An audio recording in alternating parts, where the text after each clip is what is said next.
Ladies and gentlemen, this is your captain speaking. Welcome aboard the Pleasure Cruise. Howdy. How's it going? Unscripted video today. I want to talk about the new Mori Calliope record. It's called Disasterpiece. Not feeling like I want to do a live stream this time. Just want to keep my thoughts a little bit more trim. I don't think I have quite as much to say about this album as I did Phantomime back in 2024. But I still have some things to say about it. The things I have to express are maybe more broad this time, so I think I want to just get them out there for the people who want some Mori Calliope discourse that's going to give you a little bit more food for thought than oh my god, I can't believe she's in Gachiakata. I like Gachiakata and I think she's dumb. We'll try and rise above that incredibly high bar. All right, anyway, let's get into it. Disasterpiece 2026, new album, darker album than the last project, by Callie's own admission, and a much more difficult album in terms of the way that she had to approach it, just for a lot of contextual reasons. Before I go too crazy on it, I do want to expand. I've already done a short form review if anyone wants to know my personal opinions on it. I think it's a bit of a messy album. I'm not super crazy about it, to be honest. I think it's all right.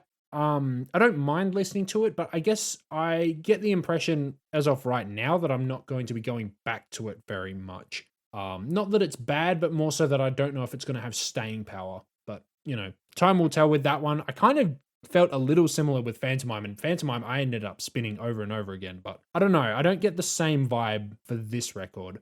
But just because I don't think it's going to stick around in the same way doesn't mean that there aren't still interesting things to talk about. So let's just jump on to expanding on some of my criticisms, maybe. If people wanted more context, like shorts are obviously very difficult to talk about with any sort of specificity, so let's maybe do that now. We'll jump on to Let's Just Crash. I know a lot of people probably love Let's Just Crash, and let's be honest, it's an incredibly important song to Mori for very obvious contextual reasons. She's a massive fan of Gachiakata. It's even inspired her work in the past. I believe one of the tracks on Cinderella, I'm blanking on the name right now, Wanted Wasted, was actually inspired by Gachiakata. So obviously a massively important piece of work for her creative process and just, something she enjoys a lot. And it was also personally friends with Kei Urana. So her getting to make the theme song, for the adaptation for her, one of her favorite manga series of all time, is obviously such a massive deal that I can barely get my head around it. It's kind of made even better by the fact that personally, I hadn't actually read Gachiakata before the anime series came out. I did decide to watch it, and I think that it's extremely good. It's so obviously screamingly good that I think if you like anime, you're probably going to like Gachiakata. Obviously, there's no one-to-one with that, but it feels like if you don't like Gachiakata, man, I don't know what I could recommend you. It is just, it's so obviously great and so obviously indebted to so much classic anime. It just rules. It's a great series, and I can see why Callie got a lot out of it. There's a lot of really interesting similarities between her work and Urana's style from what I'm picking up from the series, but that's totally by the by. Let's Just Crash as a song, pulling it apart from the context. Do I enjoy the song? Unfortunately, not really. I think the main issue with this was a pseudo production. Of course, he has worked on other really big tracks. Obviously, Ato's Usewa, also plenty of other Vocaloid tracks that are pretty popular. Did a song for Chainsaw Man in the back rooms, or in the back room, I should say. Back room, not back rooms. Personally, my favorite is that back room track. I really do quite like that song. But he's a very hit and miss. His style is very zany and all over the place. Again, a lot of those Vocaloid producers are kind of like that. They pull from so many different areas that they kind of just do whatever they want. And they kind of throw a lot of traditional song structure to the wind because of it. And this was just a case where I think he just, for a song that needed to be really energizing and exciting and punchy, it's so stick shifty to me. That song feels like it's constantly fiddling with the gears, trying to get into one zone. The song doesn't just sort of run all the way through. It has that initial sort of guitar riff, and then it changes into a different riff, and then it will sort of goes into a weird sort of pop thing for the pre-chorus, and then it goes into another thing, and it's constantly wiggling around, and it never has any sense of bass or muscle to really center it. It goes all over the shop, even to put aside the lyrical stuff, which is obviously going to be pretty thin on the ground because it's just supposed to be an exciting intro song. That's whatever. it just doesn't work for me on a purely aesthetic level. The guitar riff is cool, but I just don't think it's given much to work with. So that's pretty much where I'm at with Let's Just Crash. I kind of wish I liked it. Callie does really like give it all she's got, but I just don't think that she was given the ingredients to cook. You know, there's only so much you can do. If the production job just doesn't work, it is what it is. Like, it's kind of a wash. So that's where I was at with that one. I guess that can send us over to the other song I wasn't very kind to, which is Ningen Dakara. Now, this song, I'll be fully honest. First time I heard this, hated it. Could not stand this song because I thought this was doing yet another anti-haters song, which I can't stand from Callie. It was so defensive and I didn't like it. However, getting her side of the story, which is what I like to try and do because it does actually genuinely inform how you respond to the song.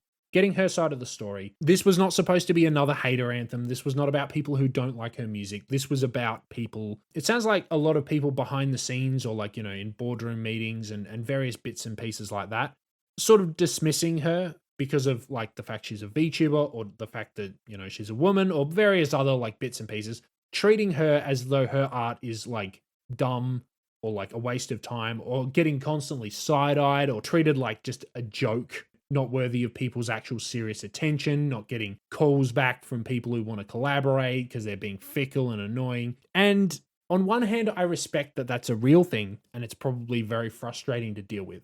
On the other hand, the way that it's presented in this song is just very annoying and comes across as very passive-aggressive and whiny in a way that I just don't like from Callie. She does this thing where instead of just coming forward and saying, screw you, buddy, she just does this whole, well, I guess I'm the asshole who has to point it out. And no, like, if you have a problem with someone's behavior, just be direct about it. Don't do this whole, like, you know, oh, I guess I'm old-fashioned, I just like manners. Come on, man. Come on. Like, don't do that whole thing. It just makes you seem like you're also being defensive, and it's not a good look. It's not a good look. It's annoying. I don't really like it. I appreciate that she's probably, again, talking about people who are very obnoxious, and I would probably agree with her in most of those cases. Such and such executive, like, giving her the side eye and saying, oh, you sure you're not AI? Like, yeah, I understand you'd want to, like, put that guy on blast, but just do that directly. I brought up Suisei in the review, like Ghost, and Ghost is a perfect example of Ghost being a song about feeling like you're denigrated because of the way that you present yourself, obviously feeling like a ghost, someone who's not being seen properly by the people because, you know, you're an avatar or whatever. You're like sort of pushed to the side because of the way you choose to present yourself. And I think that does it so much better in feeling like it focuses on the dehumanization in the way that like you feel like you are being pulled out of that creative process rather than focusing on the whole like, oh my God, guys, why are you being so shitty to me now that I'm in charge? Oh, you're all so stupid. It's like, yeah, they are, man. Like, do you want a round of applause? Like, I don't know what to do with this. It feels kind of whiny. So yeah, wasn't really feeling that one. I don't find it quite as obnoxious as I did initially when I thought it was, again, about the haters, which really would have sent me up the wall, but it's not. So I'll give her the clearance there. I know this is one of the ones that Callie actually did the production job for, or at least, you know, did the composition for. And it's okay. It's not too bad. I actually do find some parts of it kind of catchy. So she's clearly doing at least some parts right. Although her general interest in this very smooth, kind of funky stuff is just, again, always just a hard one for me. It's just not my thing. Like, I know that Callie loves that. Go for it. You can have it. It's not for me. But yeah, overall, like, not a bad effort on that front. I just feel like the lyrics are just, no, not at all. I don't like these lyrics. I don't like the way that this subject was handled. Okay, and one final thing. This is probably not going to happen, but for future, it would be nice if we could have the promotional singles, the crossover ones where she's doing it with a brand or with a TV show or whatever. Can they please be bonus tracks on the album instead of actually in the track list? Please and thank you. I know the label doesn't want to do that for streaming reasons, and I hate the label. Stop ruining the art, you're all bastards. All right, thank you. But with all the sulking out of the way, we can now maybe move on to something a little bit more positive. I'm going to talk about some unmentioned highlights very quickly, and then we will maybe talk about some broader themes on the album that I think are worth highlighting. So to quickly go over some highlights, obviously I said Orpheus was one of my favorite songs, and Orpheus is one of the best songs on the new album. It's just a really refreshing take on the whole parasocial stan kind of song. We have had a fair few of those. And I think there are a couple ways to do it, because obviously as an artist, you have to deal with a lot of people who know of you, but don't really know you, right? Without getting into the whole, parasocial back and forth, it's a very long such and such. It's a weird position to be in, to be an artist, to be a creative person, or just a person in general who's in the public eye, and to have so many people have such a strong opinion about you, despite the fact that you have never met them. It's a weird situation. And I think because of that, a lot of people have a very hostile, or at least very dismissive relationship with it, which I think is understandable. But what is really interesting about Orpheus is that Orpheus, while it definitely critiques and, maybe lightly chastises some of the behavior of, I guess, Mori in this case, she's playing like an obsessive fan of Orpheus. There's a lot of really interesting details to this song that make it way more nuanced and way more interesting than just an average, like, oh, my stans are crazy and I don't like them. Particularly the fact that the song is sung from the fan's perspective, and in the video, the fan is Mori. That's really interesting, because if you actually, well, obviously, if you know anything about Mori Calliope, Mori is a massive fan of a lot of things. Like, fandom has been such a driving creative force for Mori for a long, long time. Like, we don't need to bust out the whole history lesson, but I'm sure most of you are well aware that she has been a pretty loud and proud fangirl of various different things, and that has influenced a lot of what she's made. And that is still true. That's been historically true, and it is true even still. But obviously, she's now on the other side of that sort of dichotomy as well. She is Orpheus as well. She has so many fans and so many people who look up to her. And I think what makes this song really work is that she can play both of those sides and understand how both of them work, and understand how both of them kind of feed into each other in ways that are obviously negative, but also kind of positive as well. I think that was the really refreshing part, that there's a real positivity to this song, that it's playful. It's not quite as finger wagging, oh, you shouldn't be all crazy and delusional, that's bad, which is just not a very, like, most people don't think they're delusional, so like, it's just not a very, like, useful thing. Oh, don't be a crazy fan who, like, drives their car off a bridge. All right, wasn't planning on it. When I think that a lot of the time that sort of sidesteps some of the more pernicious stuff. But I think Mori really hits the nail on the head with a lot of really interesting parts, and even examines some really kind of messy truths around the fact that, like, sometimes being a little bit crazy, a little bit of an obsessive, can weirdly be almost a positive thing. Like, being kind of obsessive has got some people into a position where they feel motivated to go and actually fix their lives. And, like, is it necessarily good that they're in this kind of slightly crazy, parasocial relationship with someone?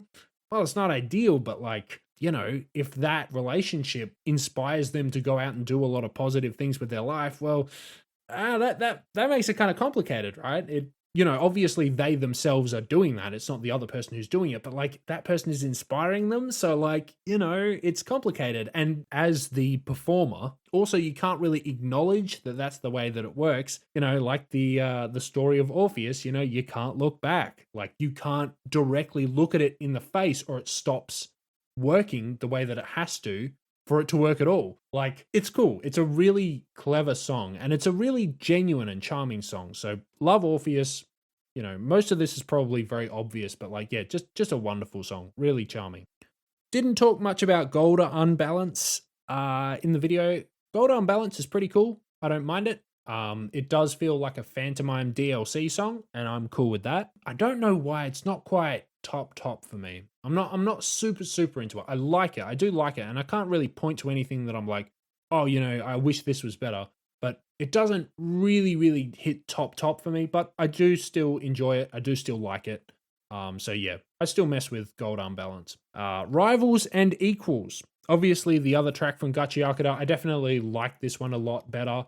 I like the way that it was used in Gachiakata as well. Like, it's just a real cutthroat, throw down, beat 'em up, like metalcore song. I think some of the clean singing is maybe a little touch and go, but obviously some of the like harsh vocal stuff from Callie sounds phenomenal. I would love to hear more harsh vocal stuff. It sounds so visceral and nasty. And like, yeah, obviously a lot of people were highlighting the "you're just confused" line where she's just screaming her brains out. And she sounds genuinely scary. Like, that was one of the other things on Let's Just Crash. She does like this. Callie has her like sort of metal scream she did, and she did this back on Jigoku 6 as well. Like, I call it like the R2D2 scream. Like, I don't know why she keeps doing that one. It sounds comical. Like, it doesn't sound scary. The stuff she was doing on Rivals and Equals, that sounds like a metal scream. That sounds genuinely intimidating and genuinely angry. That stuff rocks. The song is fairly straightforward. It's just like a sort of general throwdown song. It's good. I like it. It's cool. I think it's good. Shuden. Shuden, I don't know if I even really want to talk too much about Shuden, because I feel like what makes Shuden such a great song is almost so obvious. It's like so on the surface. Just a really poetic and it's a song that taps into a lot of things that Callie has written about before, about this desire and want to find something, but not knowing what exactly that thing is. You know, the metaphor of the song, it's a really quite a beautiful metaphor, is the train that never comes. This feeling of waiting, of expectancy that something is just going to turn up in your life and that's going to be the moment.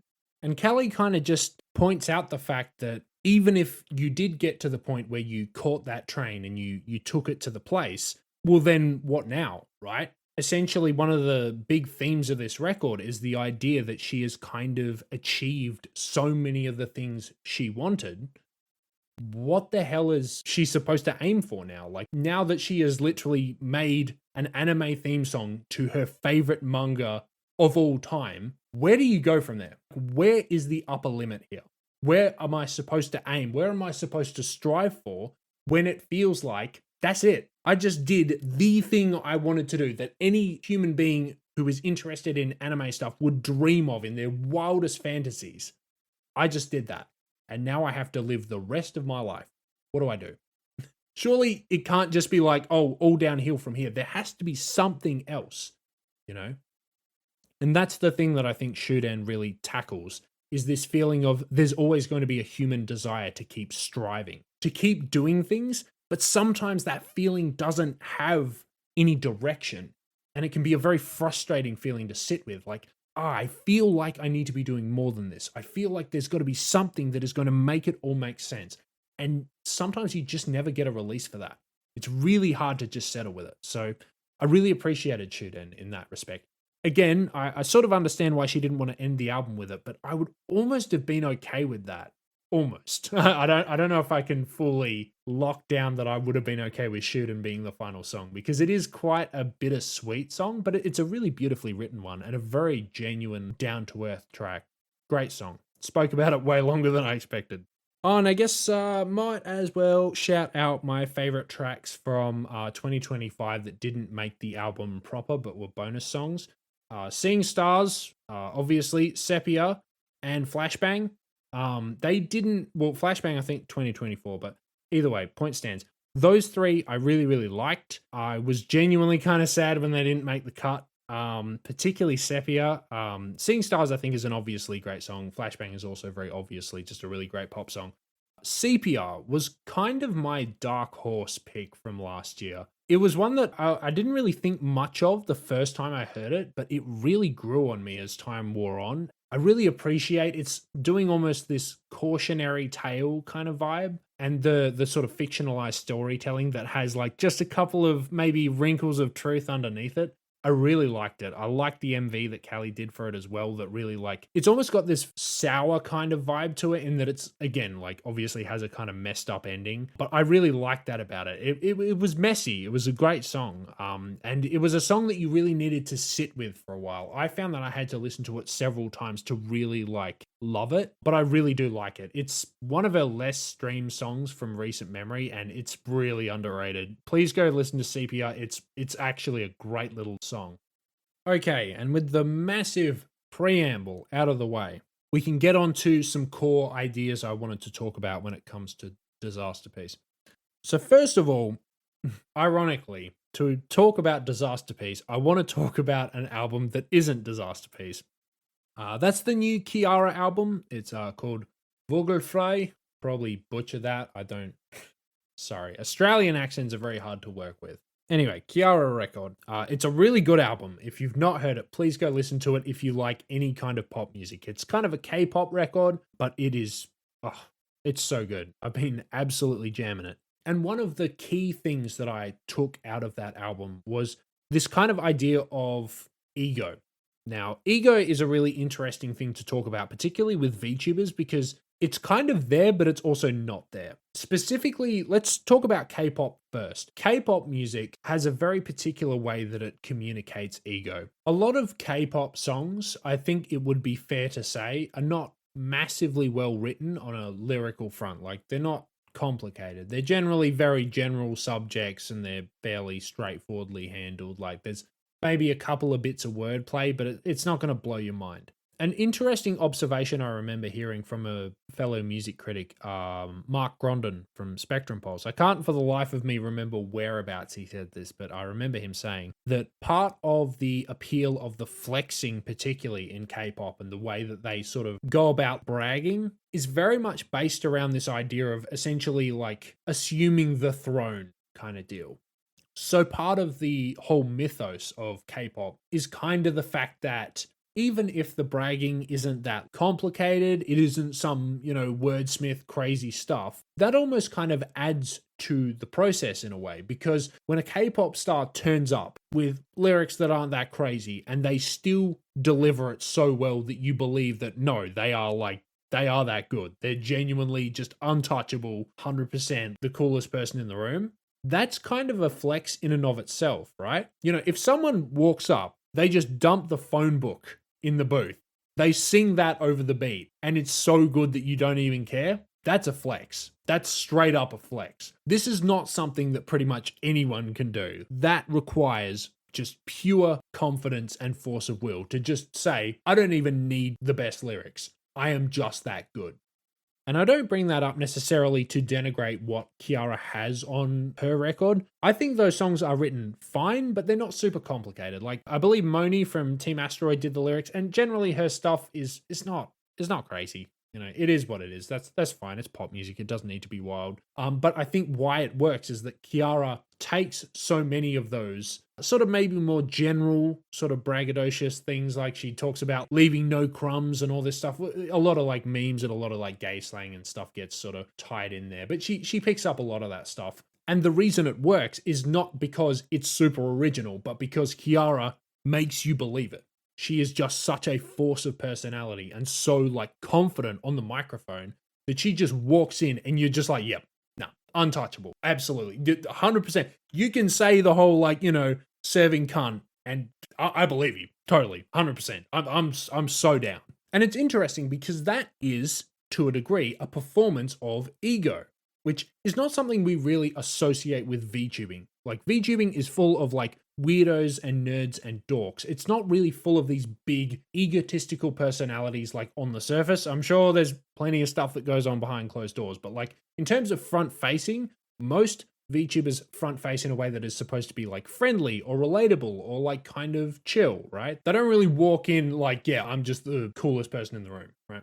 So in the case of Kiara, this performance of ego, which I would say mostly is a performance, a put on, like no one actually, maybe to a certain degree, some people can have that level of charisma, but that's not really something that people reasonably have turned on at all times. It's a put on, it's a performance. Same with rappers, same with pop stars, same with like rock stars. They've been doing it for decades. Ego as like a performance in a piece of art is like a popular thing and people enjoy listening to it. People enjoy it. People like it. I like it. The trick is obviously that you are egotistical in a way that is enjoyable and not making you look like a massive wanker.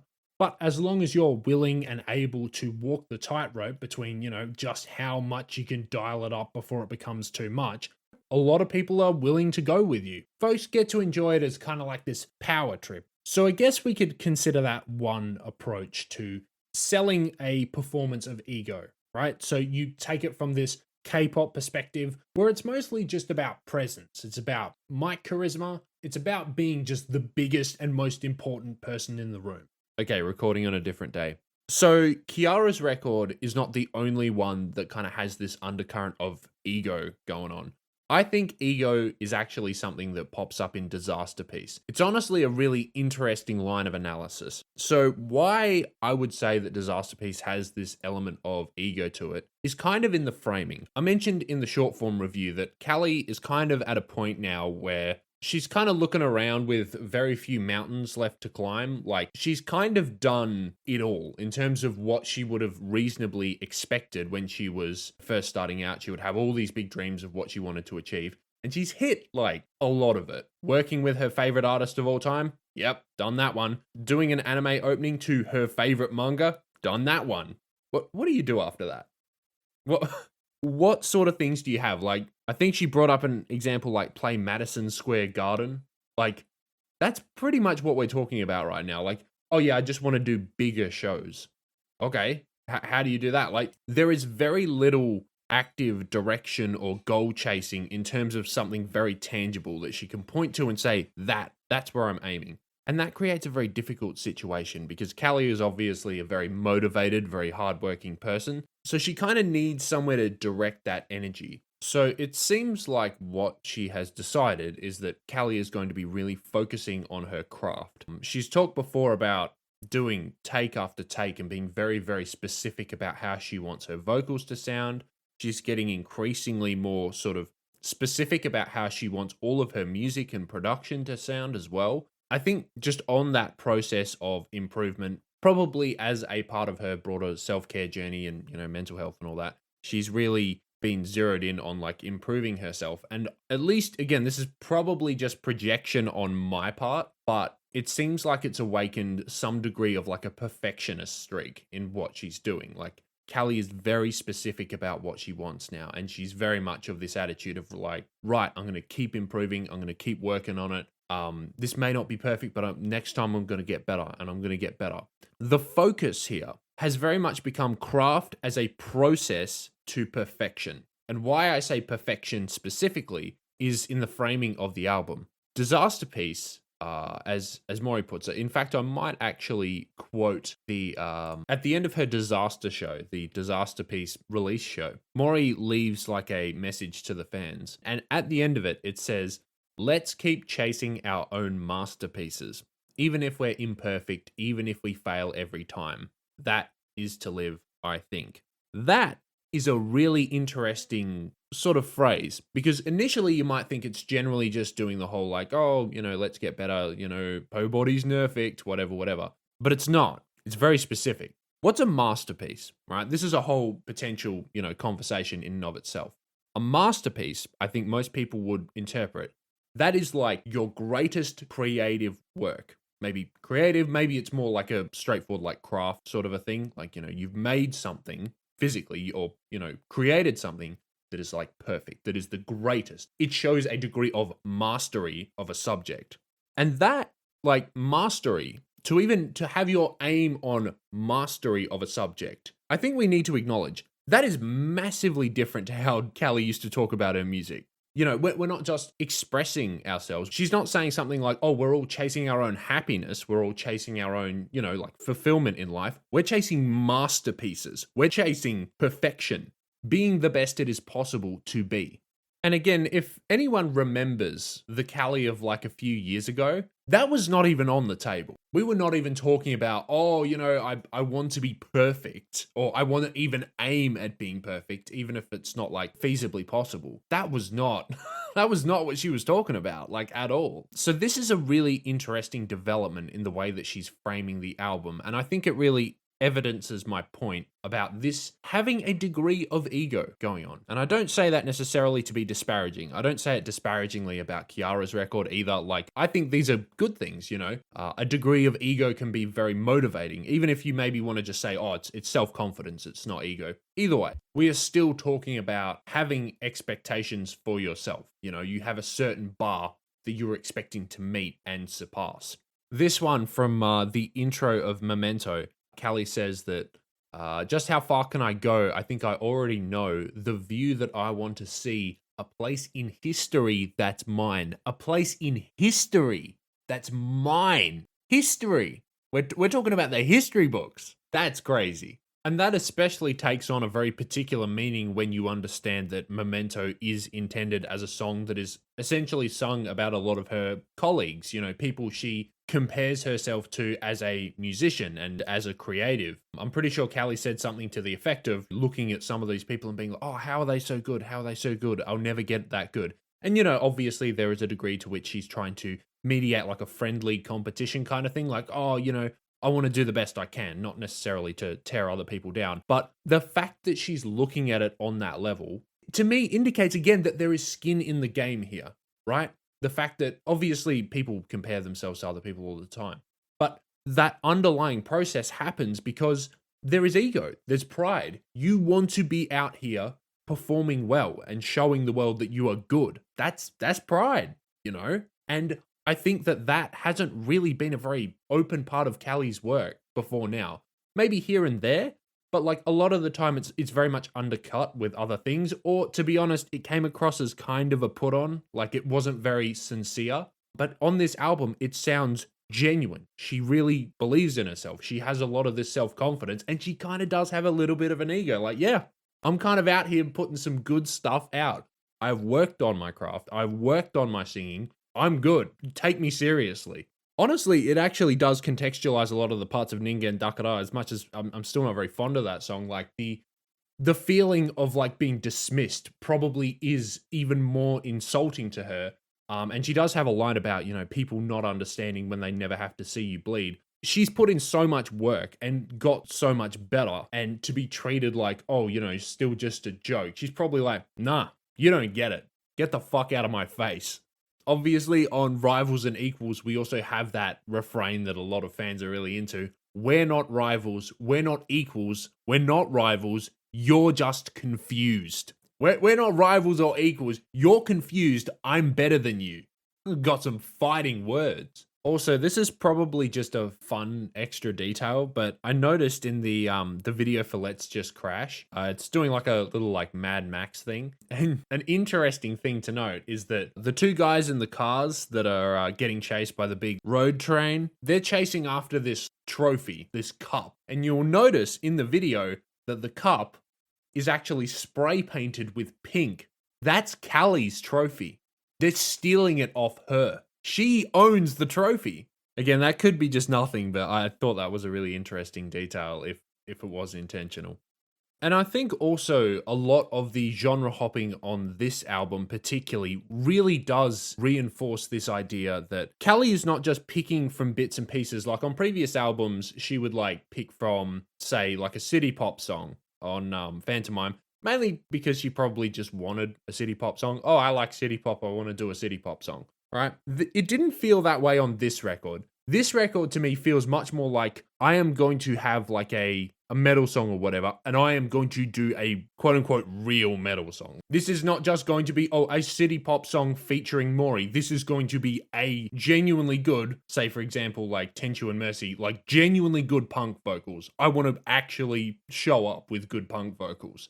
Like there is a marked difference between I'm going to do this style of music because I enjoy it and, I'm just going to sing the song, versus I'm going to do this style of music and show that I can genuinely, like, kill it, absolutely smash it out of the park. And I would say that this new sort of development in the broader framing of the record is downstream of Callie managing to genuinely get some wins under her belt, managing to achieve a lot of her biggest dreams and the things she's always wanted. And the fact that improvements in her craft and her abilities is one of the few things she can still really measure as like how far am I progressing? That's something that she can really say, I started here, I am now here. Because everything else, in terms of what she wanted, I'm pretty sure she even says on Shuden that one of the things she desperately wants is to have these unattainable dreams again.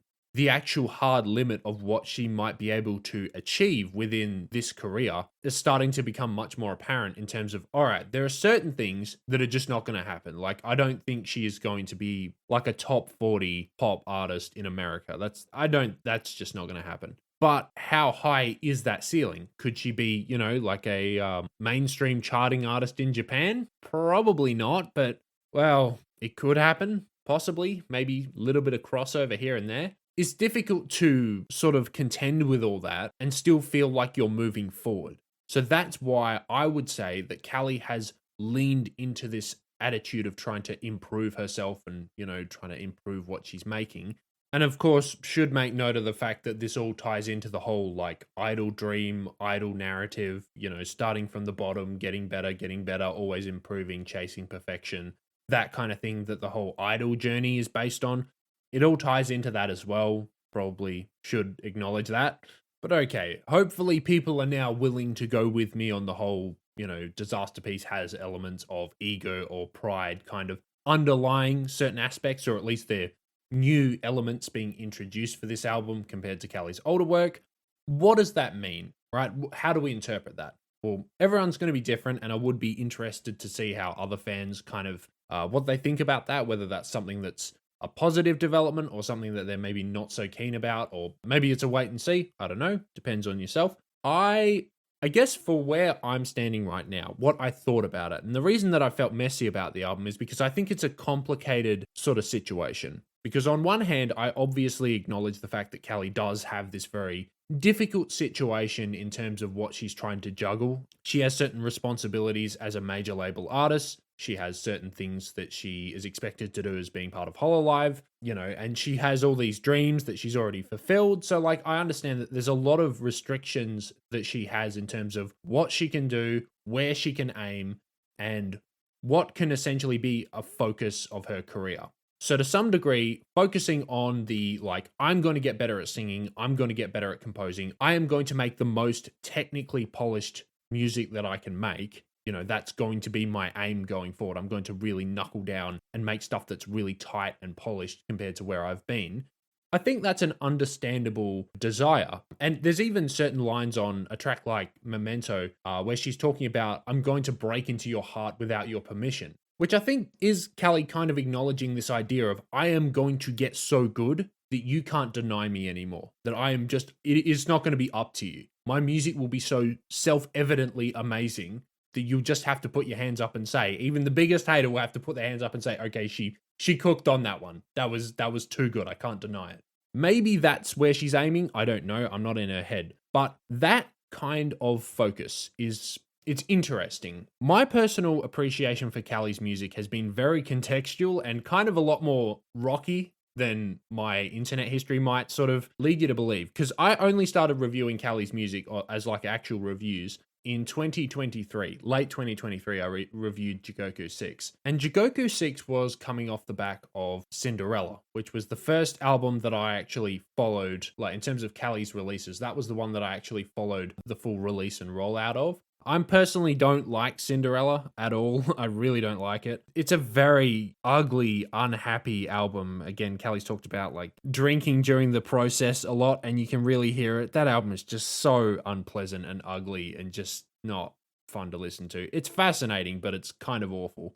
A lot of the work that she put out previous to that, I think, is better, but is still very spotty. I think a lot of her early material is very shaky. Like, I'm not one of these fans that's of the attitude of, oh, she just needs to go back to the old stuff, because I think the old stuff is not always held up the best. Some of it's still good, but some of it's really not. So needless to say, I'm not a Callie fan in the capacity that I just love everything she makes. I'm not just because it's got, big smiley pink woman on it, I'm not going to give it 2 thumbs up. I am still a grumpy music critic, and I am still going to fold my arms and ask for, excuse me, where's the metaphors? I didn't hear any chord changes. Like, I need that stuff. That's what I love. So on one hand, changing towards more of a craft-based kind of like really knuckle down and make very polished music, that should really appeal to me. Like, as a music nerd sort of person, that should really be up my alley. And I don't think it's quite that simple for a couple of reasons. Because one of the things that people always talk about with Callie's records is not just that the old music is kind of like a bit dodgy on the technical end, which it definitely is, but what it had was genuine charm. A lot of Callie's music has always leveraged the fact that she's kind of a dork to be like a charming aspect to it. Obviously, to a lot of the Japanese market, like her flexing to be like this cool sort of tomboy, tough girl stuff, they love that stuff. But to a lot of English speakers, like you're side-eyeing her and going like, yeah, okay, all right. If you think you're a big tough girl, Callie, you go for your life, but you are not gonna win an arm wrestle with fucking anyone. And that's all right, that's fine. Again, it's music. The ego performance is fun, it's enjoyable. But like, there's always been a degree to which Callie, even at her best, even with her best work, has always kind of had this slightly awkward, clumsy stuff going on. And I'm a little bit on the fence with getting rid of that. I'm not necessarily saying that it would be gotten rid of entirely, because the vulnerability in her work works because a lot of her work does have those very ramshackle edges, right? You know, a song like Red, I think, is one of her best ever, probably her best song. And that song's amazing in part because it is a bit rickety and it's a bit weird. Like, hip hop production doesn't sound like that. There is almost no hip hop album I can think of that sounds like Your Mori, you know, for better and for worse. It's an incredibly distinct sounding record, and that very strange kind of sideways look at rap music is what makes that album interesting. Some of the real dorky earnestness on that original Deadbeats EP, as much as some of the lines on there are genuinely put your face through a window cringe, like, oh my god, Callie, don't make the fucking dick joke, that's so corny. There's also plenty of parts to that album that are like Live Again that are just so earnest and so dorky and so sincere and like just indicative of Callie's big squishy heart that has made so many people fall in love with her over the years that, you know, it's kind of charming. And I get a little bit worried about the degree to which that sort of element, which is a genuine strength of Callie's work, like the vulnerability and her imperfections do legitimately make for better art. I'm not trying to just out pretentious here. Like, that is sincerely part of what makes Callie good. The fact her stuff is a bit rickety is the personality. So when she has a focus on getting better and better, how much of that is going to be compromised along the way? That's kind of an open question, right? We don't know.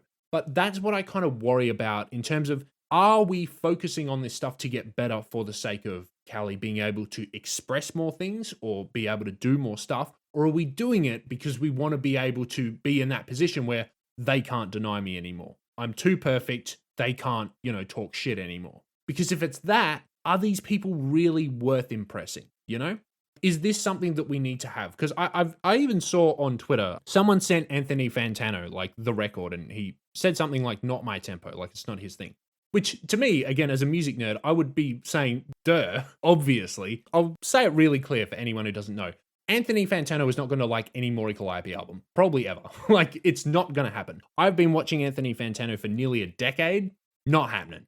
I know that guy's taste. He's not going to enjoy her stuff. And to be quite honest, he's actually not a very good reviewer for her stuff. Not because Fantano's not good. I actually do like Fantano more than a lot of music nerds. He's definitely said stuff I disagree with, and that happens. But I think generally speaking, in terms of the broad general opinion on what an album is, he's not too bad. He's pretty reliable. That's a very hard position to be in, and I think he does it as good as you can possibly do it. But as far as Callie goes, Callie is just too specific. Callie is too weird and too niche and too dorky. And I think sometimes fans get a little bit twisted on that. They enjoy Callie because they love her as a person, as a performer, as a creative. And when she does something like Rivals and Equals and they hear the screams, they're like, oh my God, listen to how good she is. Listen to how much she's improved on her singing, how much she's really worked on all this stuff to get refinement. Right? And that's really cool from a fan perspective. But when you're coming at it from like a Fantano perspective, where Fantano has been reviewing like death metal for like over 10 years, right? It's not his main thing that he does, but he knows his way around a death metal record or, you know, any other type of metal for that matter. He's reviewed plenty of metal music. He's going to be like, this is a metalcore song, right? Like, the performance is good for what it is, but like, what makes this different to any other metalcore song? And the answer from a fan perspective is, Callie makes it different. It's Callie. It's our Callie. She's on the song, right? So you need to remember that to a certain degree, being invested in the person is fundamental to how VTuber music and broader idol music works. If you're not invested, just scrap the review. Like, there's no point, because that investment is part of what's being sold in the performance. And that is the stuff that can get really dicey when you start to kind of mix in this attitude of, I want to be perfect. I want to create a masterpiece record. I want to have one of those MU core albums. I want to have something that people are going to put in the, well, as she says, in the history books. I want a piece of history that is mine. It's an understandable goal from an ambition perspective. But how are we going to be able to mediate that with what makes Callie enjoyable as an artist right now? That's a hard question. And that's why I'm kind of 50-50 on this record. It's part of why I've been calling it kind of messy, because I think while there is a lot of cool stuff here, I guess my trepidation is it's cool stuff, but what exactly is it communicating about Callie? Because that's ultimately what we are here for as like fans of the performer, which, let's be honest, that is what it is. Like, some people will come into Callie's music just because they love the music, and fair dues if that is where you're coming from. But I think most of the people do have a genuine connection with Callie as a performer, as a person to some degree, you know, parasocial or not. Like, you have some kind of notion of what you think about Callie, and that's informing why you listen to the music. And I guess the question becomes, how much of this refinement process of Callie's singing or performances or like even production stuff, how much of that can really be improved before we start to compromise on the degree to which we can relate to Callie, right? Because already songs like Ninga and Dakara are talking about things that nobody in the audience can directly relate to, like, I would imagine. Most of us are not in shitty executive boardrooms, having to deal with like music executives not understanding that we're not an AI artist. That's a very specific problem to her. And while I think it's fair for her to want to, you know, air out grievances, at least in principle, I don't like the way it was done, but like, you know, in principle, that's a fine thing to talk about.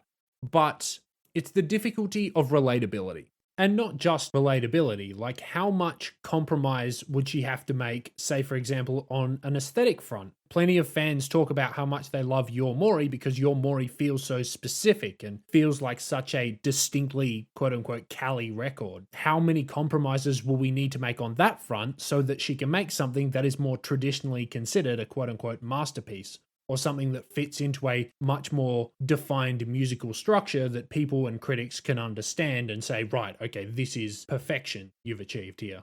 I do think Callie is aware of this problem, but how she's going to fix it is complicated, is difficult. And, you know, it's going to be a tightrope walk again, which has kind of been the theme around the record. I referred to this thing as a transitional project in the short form review, and with any luck, that's how it's going to shake out historically. It's going to be a project where Callie needed to just work out the kinks, you know, refine some of her skills, and then for whatever comes next, she's going to have a bit more of a firm idea of where she's going, what she's going to get up to. That would be the ideal scenario.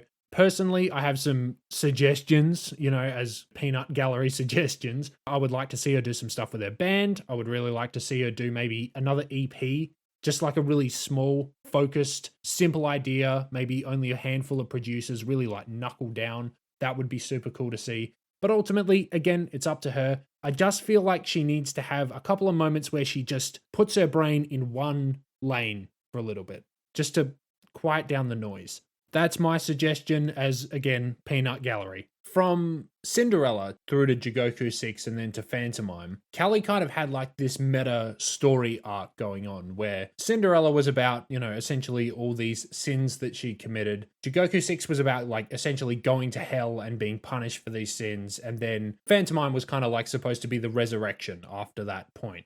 Not only did that work really well to just express a lot of the things that were on her mind, but it also gave her a very clear direction where all these albums were going, what all of these songs were supposed to add up to. And the hard part now is that we don't really have that kind of direction anymore. And that means that it's a lot harder to tell a straightforward, like, beginning, middle, end story that the audience can get invested in. Like, the material is just harder to come up with.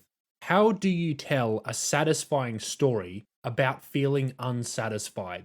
That's part of what she's up against, and it's probably part of why she's come around to working on craft and skill and all the other things I've been talking about. And so that kind of rounds us all the way back to where we were before. Mori has been developing this pride and this confidence in her work, and in some respects, it looks like that's going to be 2 steps forward to improving it, but it also might end up being 2 steps back to sort of compromise some of the bits that older fans liked. We're going to have to see how this shakes out long term. That's just my opinion on how this record came together. I think it's an interesting album. I don't necessarily love it, but it has clearly given me something to talk about, so it can't be that bad. Thank you very much. If you listen to all of that stuff, that's pretty much all I have to say on Disasterpiece for right now. I appreciate that it was quite rambly. Thank you for sticking with. Yeah, please go listen to the album a bit more. Hopefully some of the things I had to say here give you some food for thought, some stuff to think about. And if you love the album, hopefully it gave you a new angle to sort of look at. That aside, take care of yourselves. Captain out.